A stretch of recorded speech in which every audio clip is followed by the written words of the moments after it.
خاص. أهلا وسهلا بك وبكل مستمعي قناة الوطن. شكرا. مشاهدينا الكرام، قبل أن نعرج للموضوع، لمن فاته مشهد التتويج إليكم. أعزائي، في هذه اللحظة سيعلن عنه، وبالفعل هي لحظات يترقبها الجميع من خلف الشاشات. عبد الرحمن الصيعري، محمد الوهيبي، كمال رزوق من الجزائر. ألف مبروك للجزائر، احتفاظها باللقب للسنة الثانية على التوالي. إذن كمال رزوق من الجزائر يحصل على لقب منشد الشارقة بنسخته السابعة.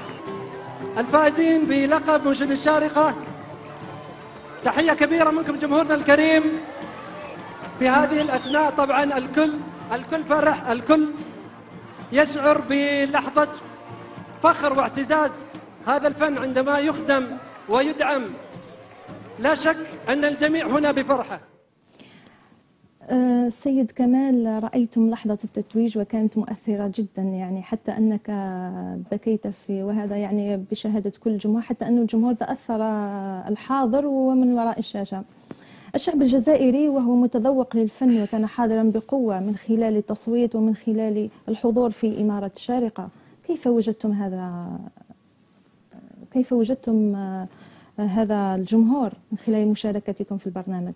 بالطبع بداية أحمد الله سبحانه وتعالى على توفيقه لي في هذه المسابقة والحفاظ على اللقب الذي كان من نصيب حبيبي وأخي الغالي عبد الحميد بن سراج في الطبعة السادسة. كما قلت، هو أولا بتوفيق الله سبحانه وتعالى، ثم بدعاء الوالدين والأهل، وثالثا بتصويت الجمهور وسنده، خصوصا الجالية الجزائرية في دولة الإمارات، إمارة الشارقة. كان الحضور كبير جدا. كنت دائما أستمع إلى يعني العبارة التي نفخر بها جميعا: 1 2 3 فيفا الجيري، كانت تدوي في مسرح المجاز. هذا ما أعطاني قوة كبيرة. الجمهور الجزائري كان حتى يزورني في الفندق الذي كنا نقيم فيه طيلة الشهر المسابقة، كان يرفع من معنوياتي. أيضا الأهل والأصحاب هنا في الجزائر كانوا يتواصلون معي. كنت دائما أشاهد صور الحملات الإعلامية والإعلانية الكبيرة التي كانت في جميع الولايات، خصوصا في مدينة الواد، يعني كانت حملات كبيرة جدا. فأشكر كل الشعب الجزائري هنا وفي دولة الإمارات على دعمهم لي في هذه المسابقة، وهم كانوا سند كبير لي لأكون صاحب اللقب هذا العام. وطبعا معروف الشعب الجزائري متذوق، وأكيد سيساند كل من يتذوق هذا النوع من الفن. أعمالك كمنشد كيف ساهمت في إثراء اسمك في الساحة؟ بالطبع أنا ما كانش عندي كثير من الأعمال في السوق، لكن كانت عندي كثير جولات في الجزائر، هنا في عدة ولايات، من خلال إحياء مجموعة كبيرة من الحفلات. هذا كان له سند كبير لي في منشد الشارقة. يعني الناس عرفتنا من قبل أن نكون في منشد الشارقة منشدين هنا في الجزائر، في مهرجانات الإنشادية وفي كثير من الحفلات وحفلات الأفراح. فكنا يعني كان لدينا جمهور لا بأس به. استطعت من خلاله أن أحصل على عدد كبير من التصويت في المسابقة. أستاذ كمال، رعاية بذرة الموهبة هي صعبة نوعا ما، من كان وراءها؟ بالطبع بداية كما قلت دائما كل شيء بتوفيق الله سبحانه وتعالى. كان للوالدين دور كبير جدا جدا في تنمية موهبتي. يعني بداية أول ما بدأت الإنشاد كان الوالدين يخافان علي يعني أن أترك الدراسة لكن الحمد لله رب العالمين كنت دائما أعدهم بأني سأكون من المراكز الأولى في الدراسة وفي الإنشاد. فكان الوالدين كما قلت دور كبير. أيضا لإخوتي في البيت، يعني كامل احنا أسرة فنية ما شاء الله، كان لهم دور كبير في تنمية موهبتي. بعدها أيضا في سنوات صغري التحقت بفرقة الآفاق الفنية، هناك صقلت الموهبة وتعلمت كثيرا، احتككت كثيرا بالفرق الإنشادية في مدينة الواد، وكانوا كلهم الحضن الحاضر لي، كل الفرق في مدينة الواد. أيضا المنشدين هنا في الجزائر الكبار، يعني أسماء كثيرة جدا احتككت بهم، فكان لهم دور كبير جدا في التنمية. لأن أي موهبة لكي تستمر وكي يعني تنمو يجب عليه الاحتكاك بمن هي أفضل ومن هو أكبر حتى يعطيها الخبرة، ومنها يعني إحنا الآن نتعلم إن شاء الله، والقادم دائما يكون أفضل بإذن الله. ما شاء الله. سيد كمال، الإنشاد أو المنشد دائما ما يقترن اسمه بالإصلاح والدعوة، إلى أي مدى ترى هذا في الواقع؟ نحن دائما لدينا عبارة أو عنوان نسير عليه، يعني طريق، نقول أن المنشد هو مرشد والإنشاد هو إرشاد. هذه عبارة دائما ملازمة، كما كان يقول لنا الأستاذ أبو الجود، نسأل الله أن يحفظه، كان يقول أن المنشد هو مرشد وأن الإنشاد هو إرشاد. أنا أرى أن الإنشاد هو تربية وأن المنشد هو مربي. فالمنشد كالإمام فوق المنبر، نحن نأمر بالمعروف وننهى عن المنكر، يعني الإمام يقوم بمهمته في المنبر في المسجد ونحن نقوم بها خارج المسجد، فكل كلامنا طيب. وأنا أرى أن الإنشاد يعني نحن كمنشدين يهذبنا نحن قبل أن يهذب الجمهور، فنحن نقول كلمة فصار لزاما علينا أن نطبق ما نقول، وهذه يعني هذا شيء صعب جدا، لكن نسأل الله سبحانه وتعالى لنا الثبات إن شاء الله وأن نسير دائما في هذا النهج، لأن الإنشاد هو رسالة سامية، والرسول صلى الله عليه وسلم بعث ليتمم مكارم الأخلاق. نحن ندعو إلى الكلمة الطيبة دائما، إلى كل ما هو جميل وكل ما هو يعني يتماشى ويتساير مع ديننا الحنيف. على ذكر الرسول عليه الصلاة والسلام، يعني للأسف نشهد في الآونة الأخيرة إساءات متكررة على نبينا الكريم وعلى الإسلام. يعني أنتم من منبر الإنشاد كيف تسهمون في علاج مثل هذه القضايا؟ والإنشاد هو فن ملتزم، يعني من بدايات ونشأته كانت مرتبطة بالدعوة، كانت مرتبطة بالمدح النبوي، كانت مرتبطة بإصلاح المجتمع. كيف تسهمون أنتم وبقية وغيركم من المنشدين؟ تفضل. بالطبع الحملات المسيئة لرسول الله صلى الله عليه وسلم هي كانت منذ القدم، يعني منذ عهد النبي صلى الله عليه وسلم كان الناس يحاولون، أو كثير يعني من الشعوب كانت تحاول أن تبين عكس ما هو عليه النبي صلى الله عليه وسلم، أنه الأمين الصادق الذي فيه كل الصفات النبيلة، وكما قلت بعثه الله سبحانه وتعالى ليتمم مكارم الأخلاق، فكان سمحا طيبا.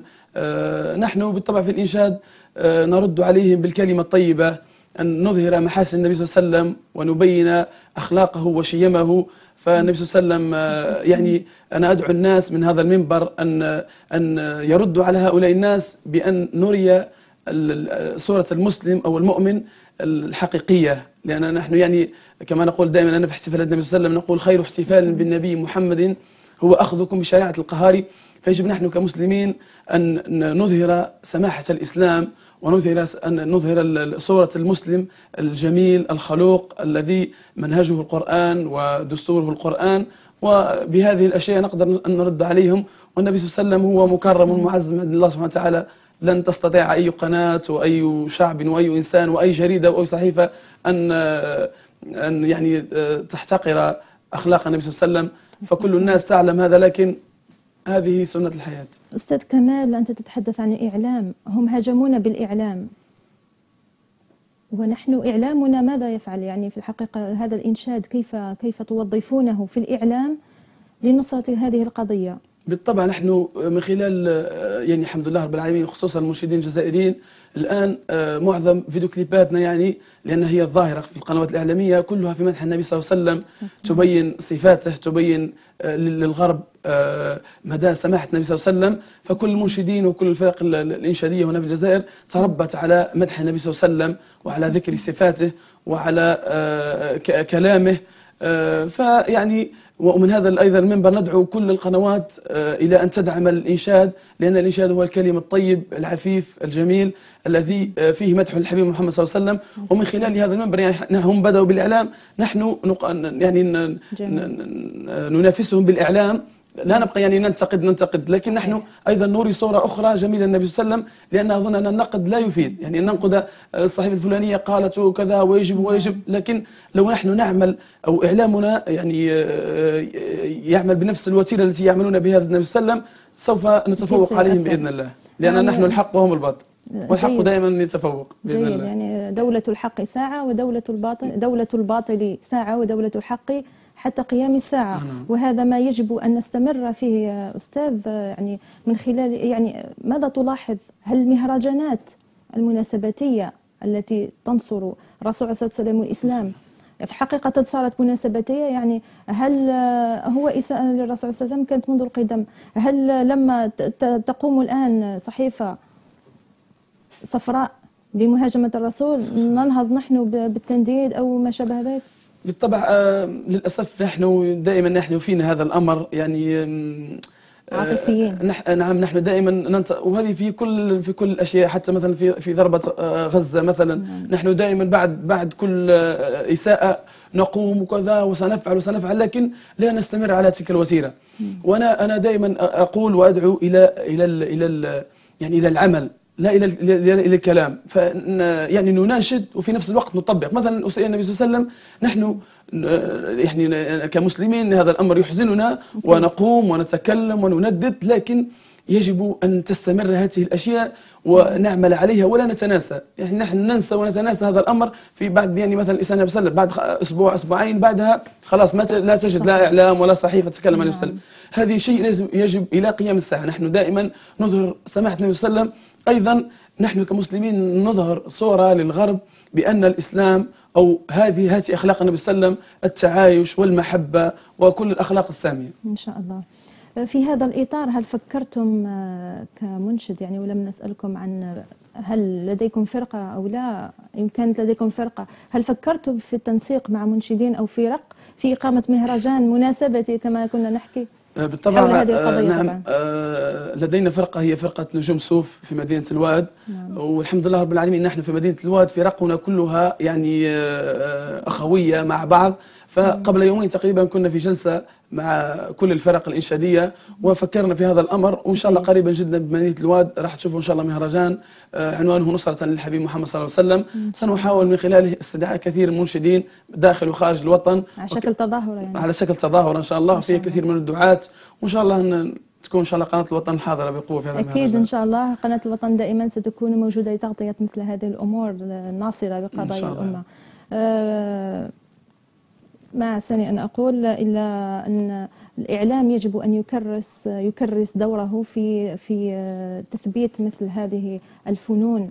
حدثنا عن فن الإنشاد، لم نتحدث عنه من أول نتيجة ظرف الأمة التي تمر بها الآن. حدثنا، عرج لنا عن إنشاد هذا الفن الملتزم. بالطبع الإنشاد هو من عهد الحبيب محمد صلى الله عليه وسلم، يعني ابتدأ من الأذان. يعني كان الصحابة يرددون كلمات وشعر شاعر النبي صلى الله عليه وسلم حسان بن ثابت.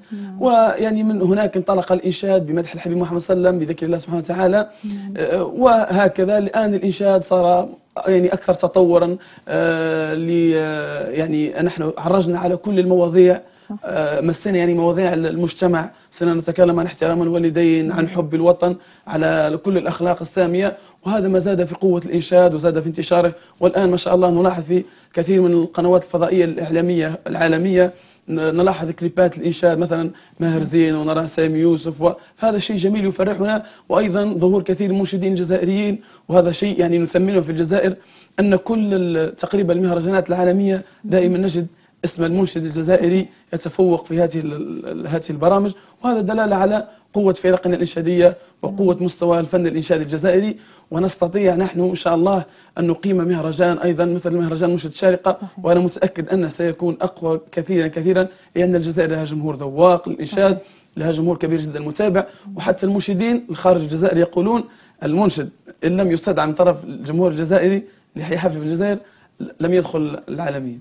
صحيح. يعني نحن نضع بصمة العالمية لأي منشد ما شاء الله. حتى أنه لما يأتي منشدون عالميين إلى الجزائر يدونون هذه الملاحظة: هذا شعب ذواق، نحن أتينا إلى الجزائر بناء على أنه مجتمع ذواق. الآن أقوى جمهور في الإنشاد في العالم، ونقوله بكل فخر، هو الجمهور الجزائري. وحتى الحركة الإنشادية الآن في الجزائر تقريبا هي الأقوى من بين كل الدول. فنحن لدينا منشدين، لدينا جمهور، لدينا كل يعني القاعدة نقولوا نحن رأي ممتازة جدا. نثمن الإعلام أيضا، ندعوه دائما أن يكون معنا وأن يكون سندا لنا، حتى لأن الإعلام دائما هو الميزة الباب الواسع. نعم. فنحن نسأل يعني وندعو كل الإعلاميين إلى خدمة الإنشاد أكثر حتى تظهر الجزائر بصورتها العاشقة للإنشاد. أستاذ كمال، ربما قد أخالفك في بعض النقاط. نعم صحيح، مجتمعنا جمهورنا ذواق للإنشاد، نعم فيه منشدون متميزون ووصلوا للعالمية، لكن على الواقع أين موضع الإنشاد في الجزائر؟ يعني نحن نتكلم عن صنف من المجتمع يسمع لهذا الفن. صحيح. أين هو واقع؟ هل ترى أن الإعلام أم مؤسسات معينة أم جمعيات من شأنها أن تثري هذا الفن؟ والله صحيح، يعني ما نراه ما نشاهده يعني من منشدين وكثرة فرق إنشادية يعني تستاهل أكثر من هذا الشيء. يعني الآن ما يقدم للإنشاد في الجزائر هو أنا أراه شيء بسيط. لماذا؟ لأن الإنشاد والله العظيم في الجزائر له مكانة كبيرة جدا في النفوس. نسأل الناس ونطالب السلطات بأن تدعم الإنشاد أكثر مما هو عليه الآن. نحن الآن مثلا أنا عند نزولي للمطار هواري بومدين استغربت يعني من عدم الترحيب. يعني كان ترحيب قليل جدا، فقط يعني كان الأستاذ ثيمان بوخليلي تقريبا والأستاذ بلال الوراري من بين المستقبلين وبعض الأصدقاء. يعني أحسست ببعض لا أقول يعني تشاؤم، ولكن تمنيت أن يكون الإقبال أكثر. لماذا؟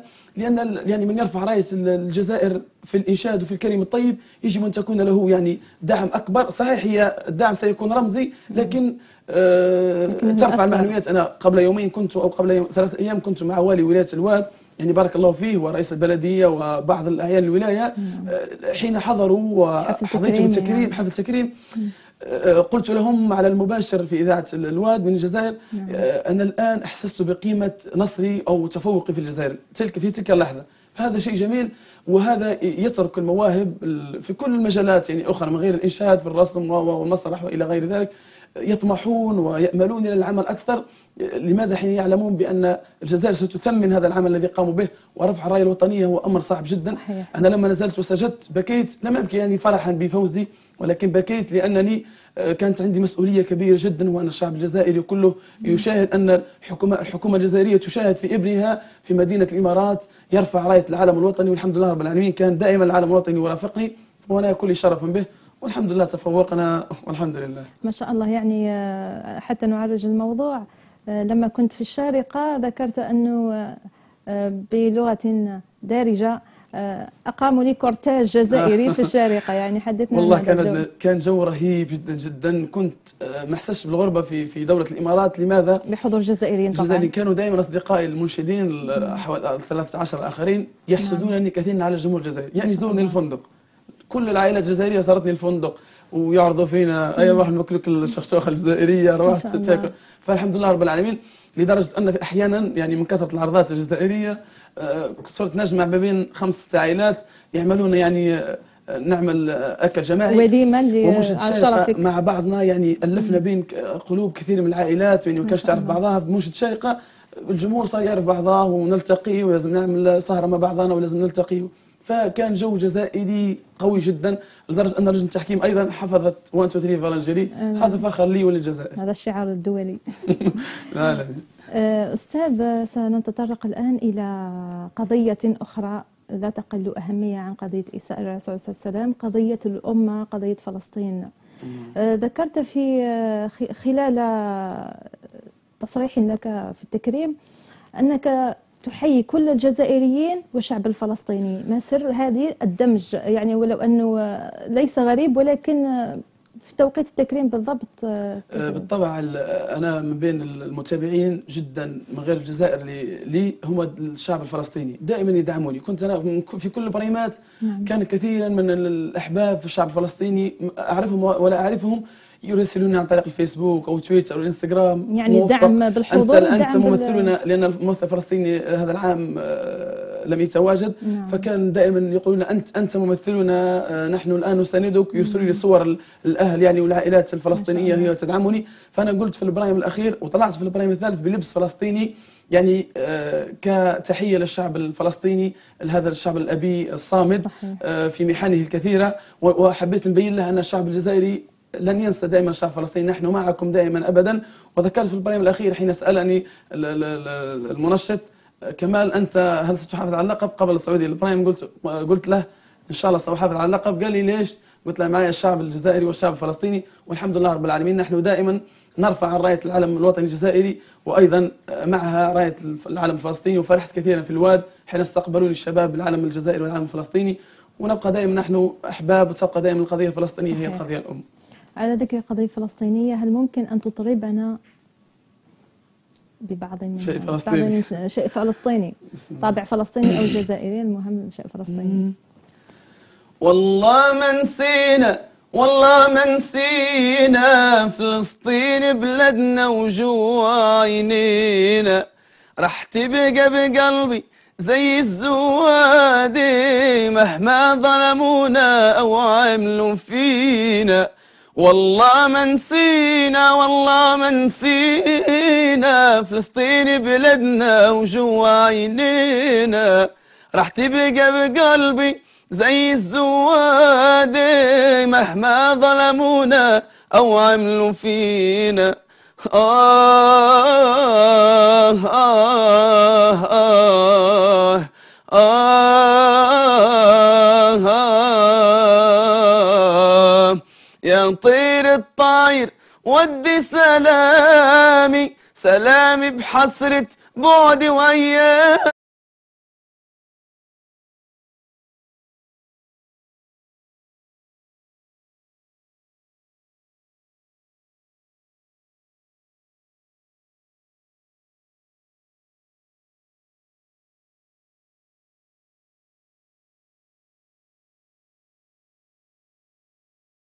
الله أكبر، الله أكبر، أشهد أن لا إله إلا الله، أشهد أن لا إله إلا الله، أشهد أن محمدا رسول الله، أشهد أن محمدا رسول الله. حي على الصلاة،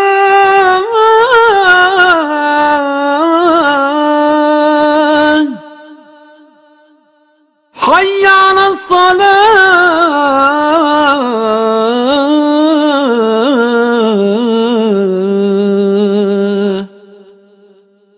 حي على الفلاح،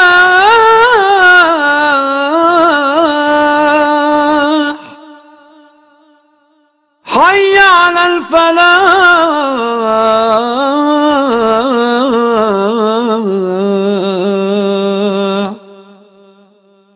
الله أكبر، الله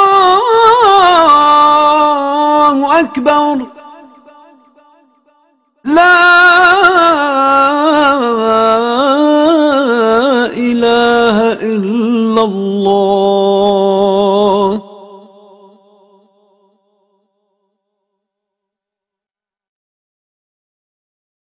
اللهم رب هذه الدعوة التامة والصلاة القائمة آت محمدا الوسيلة والفضيلة والدرجة الرفيعة وابعثه المقام المحمود الذي وعدته إنك لا تخلف الميعاد. آمين. خبر أبوي أمي وعمامي مهما طولنا الغيبة رجعينا، ومهما طولنا الغيبة لفلسطين رجعينا. راح تبقى بقلبي زي الزوادي مهما ظلمونا أو عملوا فينا، يعني حتى أنك تتأثر. وهذا هو المنشد. المنشد ليس حامل كلمة فقط، ولكن هذه كلمة تصل للجمهور، تصل للمستمع من خلال ما يترجمه لسانه. صحيح، هو الجمهور يتأثر، الجمهور الحاضر سبحان الله حتى في الدراسات هذه أنك المنشد إذا حس بالكلمة فوق المسرح، يعني بعيدا عن جمالية الصوت، الجمهور يصله الإحساس لدرجة أني أحيانا نحن لاحظنا حتى في منشد شارقة دائما الجمهور يتأثر مع المنشد، ليس المنشد يعني صاحب الصوت القوي أو الصوت الجميل، يتأثر مع المنشد الذي تؤثر فيه الكلمة. ونحن الإنشاد كما قلت هو يربينا قبل أن يربي من يستمع إلينا. صحيح. إذا أستاذ كمال، أريد أن أرجع بك قليلا إلى ذكريات منشد الشارقة في طبعاتها السابقة. جاء تتويجكم بعد أن عادت المرتبة الأولى في الدورة السادسة لعبد الحميد بن سراج، وقبله في المرتبة الثانية لنجيب عياش من بوسعادة، وقبلهما لمنشد بالطبعة الأولى لمنشد عبد الرحمن بوحبيلة من قسنطينة. فيه مصطفى بالخير، أيضا فيه الأستاذ ناصر ميروح. ما شاء الله، يعني تاريخ منشد الشارقة مليء بالأسامي الجزائرية. كيف هو تواصلكم وتفاعلكم مع من سبقكم في البرنامج؟ بالطبع سأحددهم حسب الطبعات. الأولى كان عبد الرحمن بوحبيلة، الثانية كان ناصر ميروح، الثالثة كان زهير فارس أو نجيب عياش عفوا، الرابعة زهير فارس، الخامسة كان مصطفى بالخير، والسادسة كان عبد الحميد بن سراج، والسابع كان كمال الزوق. بالطبع علاقتنا نحن السبعة علاقة وطيدة جدا. أنا كنت في الشارقة، كنت على تواصل دائما معهم واستمع إلى نصائحهم. لماذا؟ هم أصحاب خبرة، يعني الأستاذ عبد الحميد بن سراج بالأخص كنت معه كثيرا على تواصل وإرشادات ونصائح. أيضا الأستاذ عبد الرحمن بوحبيلة، أيضا أحباب نجيب عياش وزهير ومصطفى بالخير وناصر ميروح. ناصر ميروح حتى أن كان في شركة كنا دائما على تواصل مع بعض. ماذا أقدم اليوم، الآن الأداء كيف كان، وش هي المقامات اللي نعملها، اللون اللي نعمله. فكان بيننا جو. هذا أيضا حسده أو حسدني فيه المتسابقين، قالوا لي أنتم ما شاء الله في الجزائر فرقكم ومنشديكم راكم مع بعضاكم، يتصلوا بي دائما في الهاتف أو عن طريق النت. فالحمد لله رب العالمين، إن شاء الله علاقتنا وطيدة جدا. والتقينا نحن من قبل أيضا في مهرجانات مع بعض، والآن إن شاء الله لدينا في المستقبل إن شاء الله مفاجآت مع بعضنا إن شاء الله، أعمال وعدة مهرجانات إن شاء الله. إن شاء الله إن شاء الله تحظى أعمالكم باهتمام إن شاء الله، باهتمام مسؤولين، ولما لا جمعيات ومؤسسات ترعى مثل هذه الأعمال. في الأخير سيد كمال، أشكركم على هذا اللقاء الرائع. هذا اللقاء إن شاء الله أن يكون مثمر من خلال ما تطرقنا إليه من مواضيع، ونتمنى لكم مسيرة إبداعية تزرع أناشيدك في حديقتك ثمارا يانعة إن شاء الله لتفيد بها وطنك وأمتك وقضيتك. أنا أيضا أضيف أشكر قناة الوطن الجزائرية على دعمها للإنشاد، ونتمنى عليها أن تستمر في هذه الوتيرة. الشكر لك أيضا أختي على هذا اللقاء الأكثر من رائع، وأسأل الله سبحانه وتعالى أن يجعله في ميزان حسناتكم. وأشكر كل من صوت لي وكل من وقف معي، وأدعو الجمهور من خلال شاشة الوطن أن يدعوا لي دائما بالثبات والنجاح إن شاء الله، وأنا أعدهم بالتألق إن شاء الله. إن شاء الله. مشاهدينا الكرام، مشاهدي قناة الوطن الجزائرية ومخلصيها، ندعوكم ونترككم مع هدية اللقاء مع أنشودة المعروفة التي لاقت رواج. اللهم صل، والسلام عليكم ورحمة الله تعالى وبركاته. اللهم صل وبارك على العربي الحبيب سيدي، مولا مكة والمدينة وجبل عرفة النبي محمد، فرحت لقلبي الله الله بالصوت الحنين. الله الله يا خوتي قلبي عشيق. الله الله في مولى المدينة. الله الله الله الله اللهم صل وسلم وبارك الله الله على العربي الأمجاد سيدنا محمد.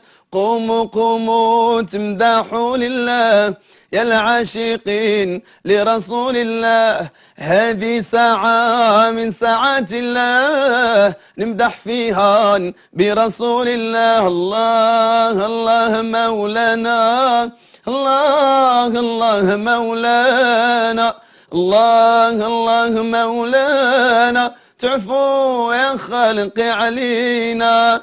قالوا لي قم يا النايم، قالوا لي قم يا النايم، قالوا لي قم يا النايم، تعبد ربك معانا.